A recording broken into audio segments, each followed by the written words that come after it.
Please help me in welcoming Josie Moore, Blane Merkley, and Kylie Woolsey to introduce your 2015-2016 State Vice President Blane Merkley for his entitled The Fresh Prince of Nevada FFA.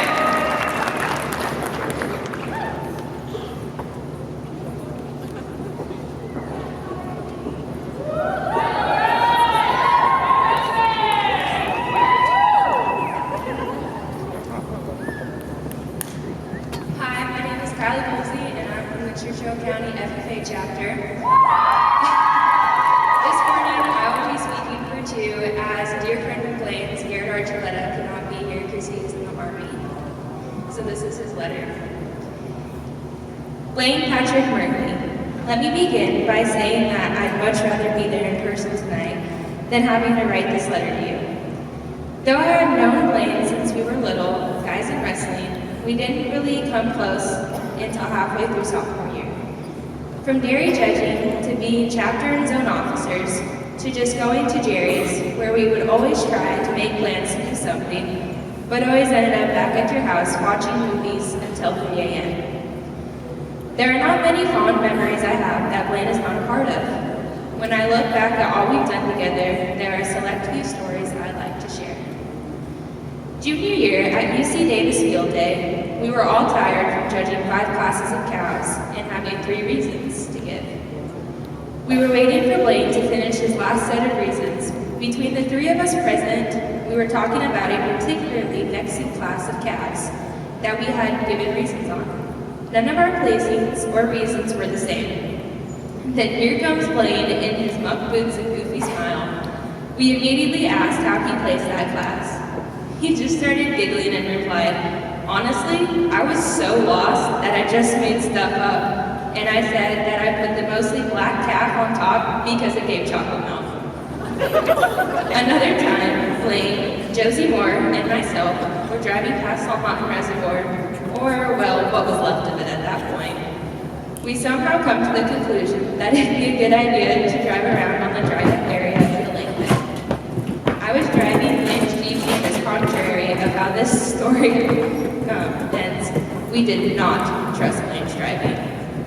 We get about 40 feet from the water, and all of a sudden we come to a sudden halt. When we looked out the window, it was very obvious what had happened. All 4 tires were buried in mud. After 3 hours of digging and calling 10 different people for help, we get Blane's Jeep unstuck. Blane never complained the entire time, and as he and I dug, we were still cracking jokes, and he did the best to make the best of the situation. Blane is the kind of person who always finds the cup half full. No matter the situation, he will always find a positive thing to focus on, which is why so many people love him. He is just an honest, hardworking, and fairly punctual guy. Blane, congratulations on all you have accomplished thus far, and I know I'm rooting for you to do great things. Garrett.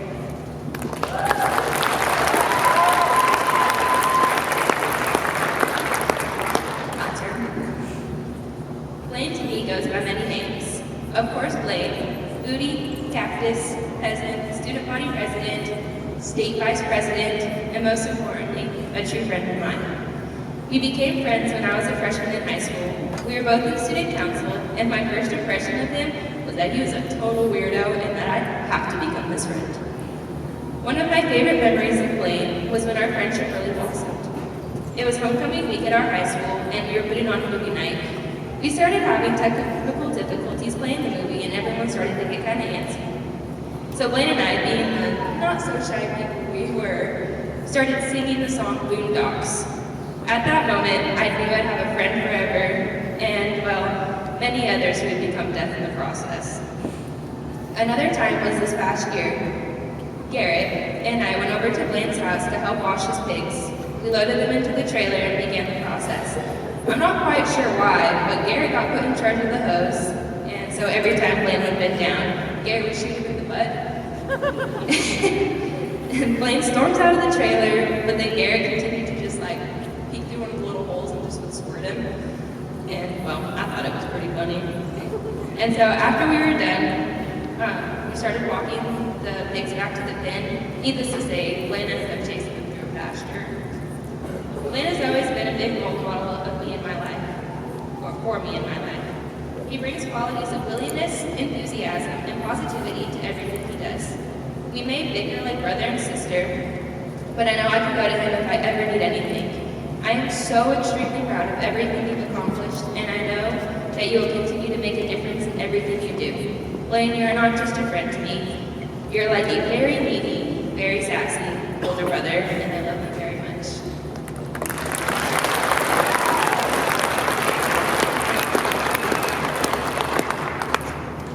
Good morning.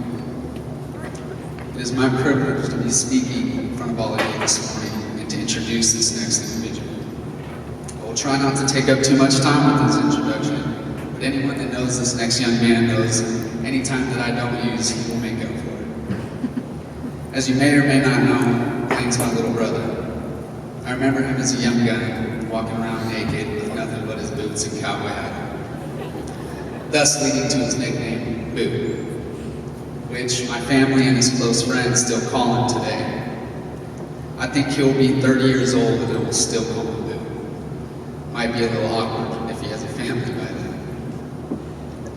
Blane has always been and always will be a character, and anyone that is lucky enough to meet him will tell you that he is one of a kind. Whether he's singing in the car, and not just singing along, but singing louder than the radio, because he truly feels he sings it better. And you might as well just turn the radio off and let him take the solo.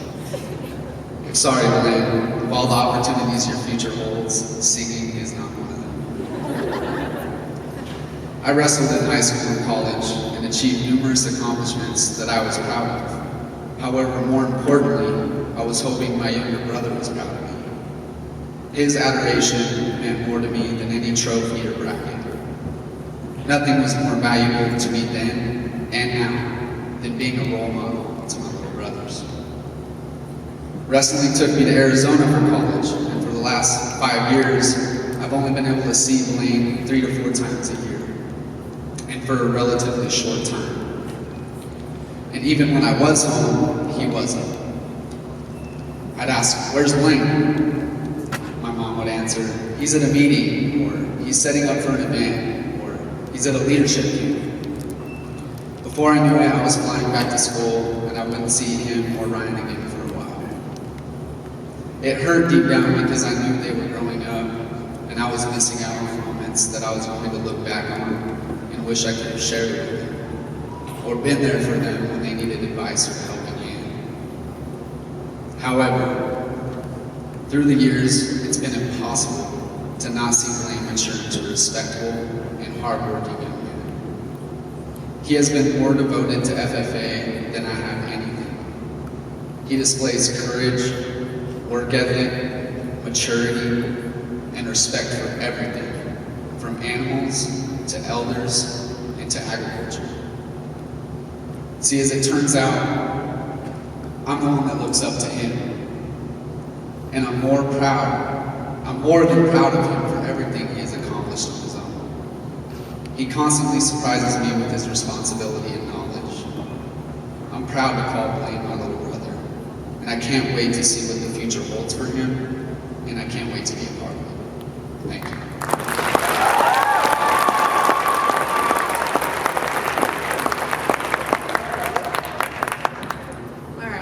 So Blane Merkley, Boo or Booty to me, is what the great Drake would say is my right hand, my go-to. 2,000 miles from Kentucky doesn't seem so far when it comes to your best friend, especially since this is all he asked me for Christmas. You know you have found your Grey's Anatomy person when you're about 8 months of the year, but feel just as close as when you went to lunch every day together throughout high school. And we literally did all the same extracurriculars, so we were more successful than most marriages like this. I mean, who else would willingly come and watch swim meets other than parents? If you've been to a swim meet, you know what I'm talking about. But Blane did that for me.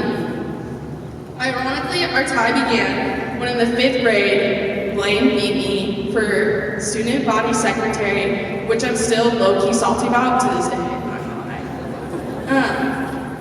But I should have realized back then how important and how much of an impact he would have had as a leader in the future.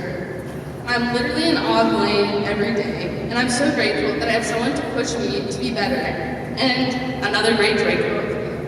I think I like who I'm becoming. So thank you, Blane, for always encouraging me, giving me a family that doesn't like to eat the bottom half of the cereal box because of the crop sleep. I don't know, that's weird, but Mike always let me eat the bottom half, so thanks, Mike. Making me laugh until I literally peed myself. Like, that's no joke. That was at the livestock sale yard. I'm sorry for anyone who witnessed that. It's awkward. And for being the most genuine person I've ever met. Nevada FFA was lucky to have you as a state officer, and I guarantee that bigger and better things are ahead. So Nevada FFA, help me in welcoming Blane Merkley.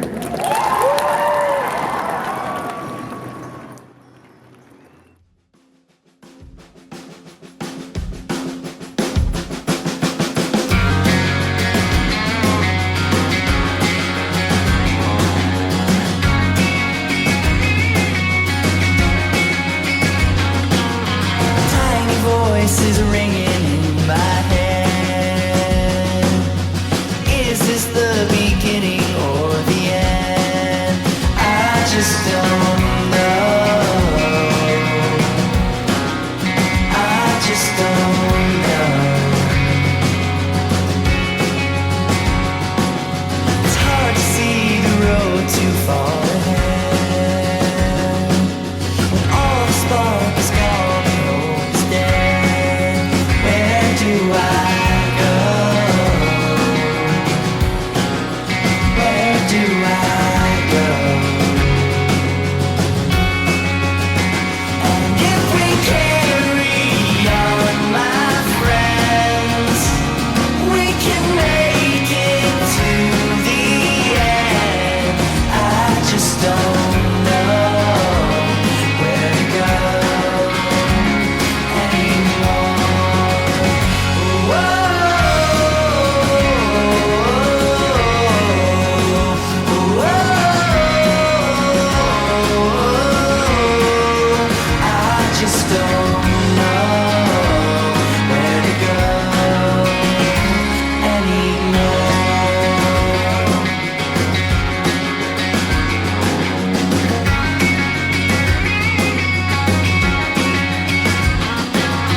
Tracing my footsteps through the wind, back to a place where I could begin.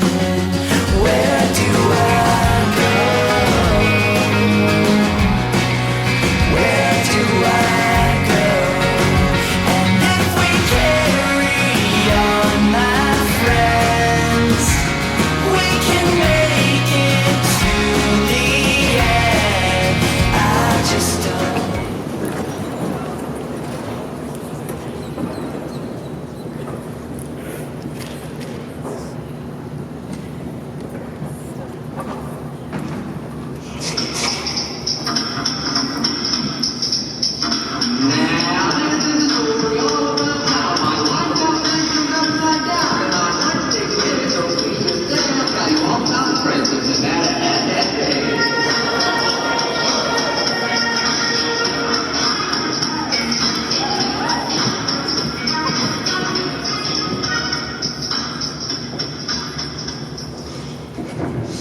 Nevada FFA, give me a huge shout out if you love the Fresh Prince of Bel-Air.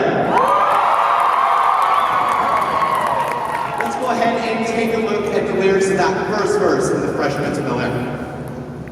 Now this is a story all about how my life got flipped, turned upside down.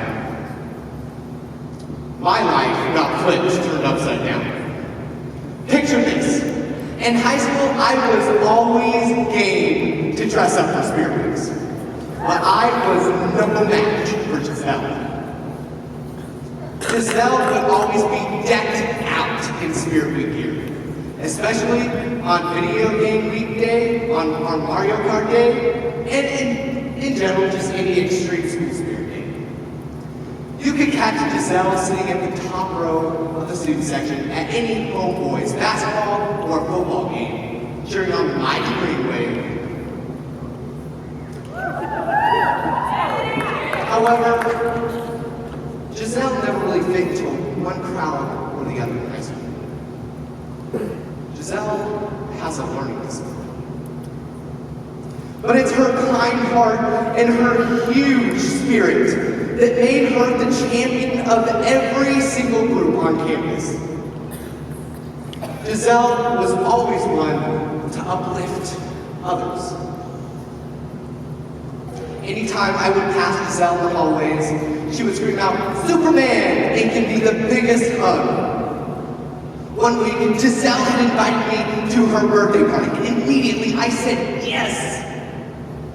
However, as the week went on, and my responsibilities grew more dense, I had soon quickly forgotten about the whole thing.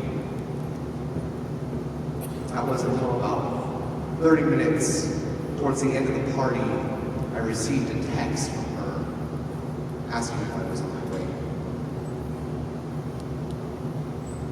In that moment, I had flipped Giselle's life upside down. And in doing so, flipped my own life upside down. I failed to follow through with my commitment, and in return, hurt Giselle. I'm sure we can all relate to those times when we never seem to feel like a priority.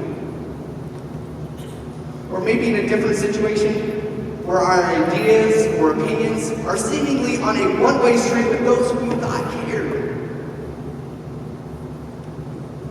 Or maybe when we felt our contributions never seemed to make a difference. And whether they were there in the first place or not. These situations create that feeling of insignificance and irrelevancy.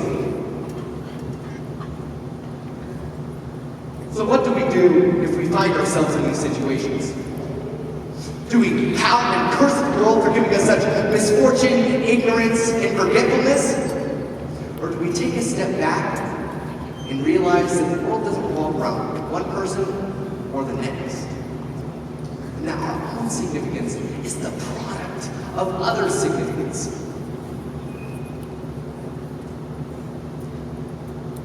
For me being the Fresh Prince of Nevada FFA, there was never a question of my own significance. Today, we will take a journey to Bel Air. A journey in discovering how, when our own significance has gone out the window, how we can regain control of ourselves into flipping it right side up. As FFA members, we are the leaders of our homes, schools, and communities. We are fearless, tenacious, and impermeable by nature. Right?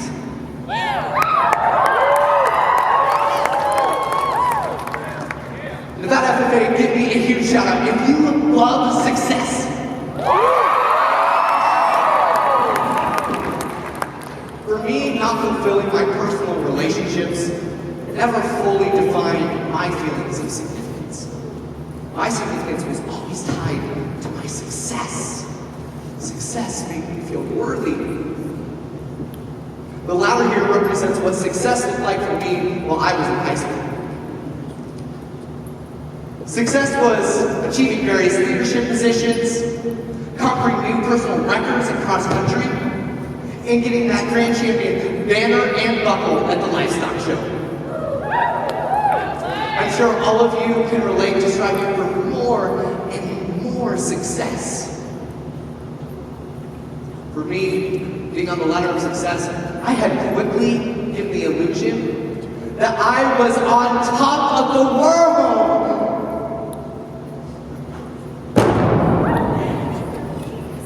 But I was unable to shake my own fingers that these achievements were still not enough. Amongst all of my accomplishments, I still felt insignificant. I wanted to please my parents, my peers, so I set unrealistically high expectations for myself. I had to do more, I had to work harder, and I still was not enough. What more could I do? Let's take some time to reflect if we have ever felt this way before.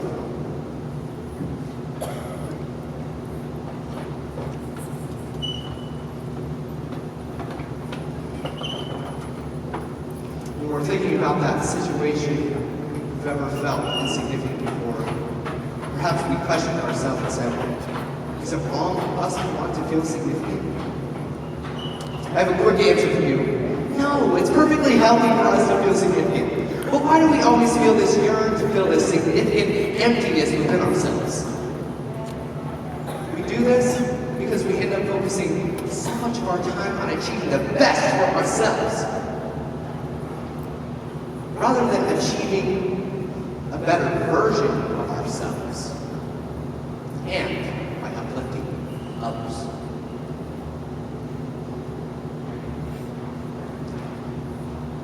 So, sometimes we decide to do all these great things that we forget to build better relationships with those whose significance depends upon us. With that being said, how do we gain our own significance and the significance of those around us? Let's ask some of our peers on this very subject.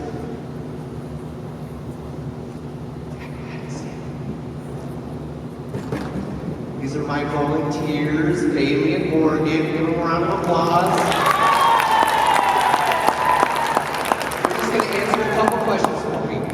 And you guys can, go ahead and start whenever you're ready, but I'm just going to say, what makes you feel more significant? Or how do you gain your own significance? For example, being recognized or complimented. What would you say? I have to say, whenever someone's encouraging me when I'm down, just someone that comes and picks me right back up, gets me back on that horse, keeps going. Someone's significance is their optimistic personality, their background, and values. Awesome. And so, with that being said, how do we make others feel more significant? By using good manners, making sure their day is always bright with no sunshine. Reaching that hand out and pulling them back up, pushing them forward to continue on, and making sure you have a good team to go forward. Thank you. Thank you guys for being a significant part of my retirement years.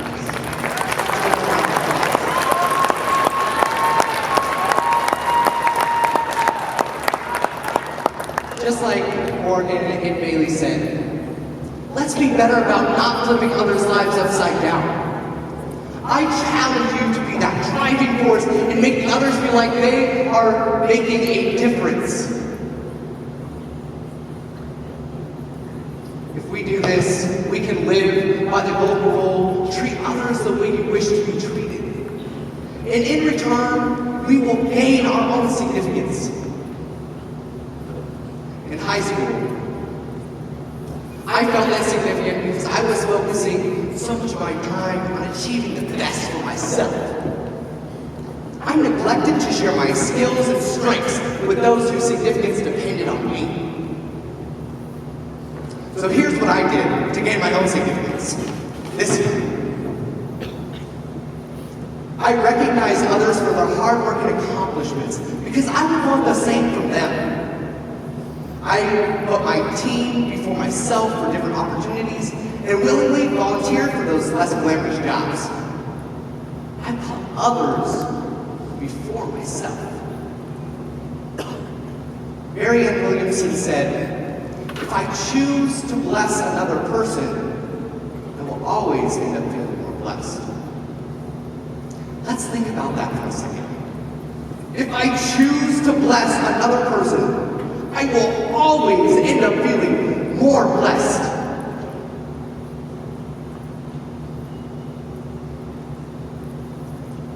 Let's think back to the Fresh Prince of Bel-Air one final time.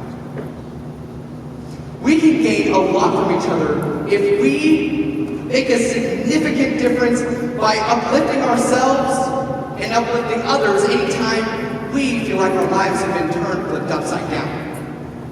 I promise you, climbing the ladder of success is so much easier without all that favor from insignificance. Just like the refreshed Prince of Nevada FFA. Give more than you receive, and you too can find your own significance. Nevada FFA, my closing remarks, I'm gonna need your help by giving me a beat. This was a story all about how out of everything got picked up and down. We learned about the matter and learned about the difference. We have the tools now to shock the world with our significance. Nevada FFA, thank you for an incredible year.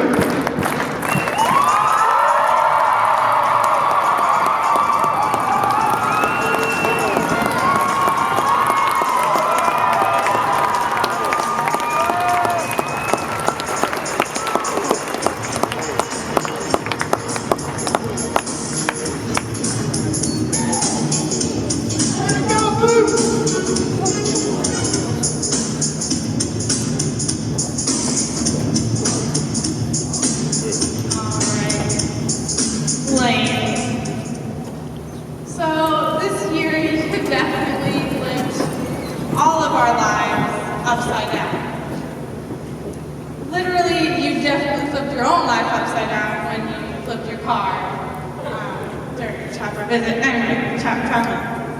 So anyway, you always brought this amazing energy to the team. We never saw you just give up. You were always trying. You were always smiling. So thank you for being so energetic and for bringing great energy to the team. I am happy to present you with your retired jacket.